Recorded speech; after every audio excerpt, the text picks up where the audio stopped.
Je dirais ma grand-mère. Elle est née en Tunisie, elle a émigré ensuite en Europe. C'est une histoire qui me passionne parce qu'elle a dû reconstruire sa vie plusieurs fois. Moi, c'était ma grand-mère paternelle. Et elle me parlait de sa famille. Et c'est elle qui créait des liens, en fait.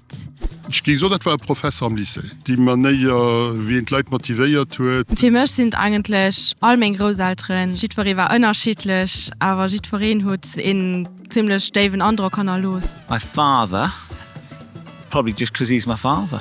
Ich lebe mit meiner Mama zusammen, weil sie allein sind, nicht allein sind und so als Kimi allein. Peut-être ma grand-mère, parce que d'une certaine manière, elle avait toujours une audace d'un enfant de 12 ou 13 ans. Ich war sehr inspiriert immer von meinem Großvater. Nach diesem Blick, den er auf die Sachen hatte, merke ich heute, dass er mich eigentlich geprägt hat.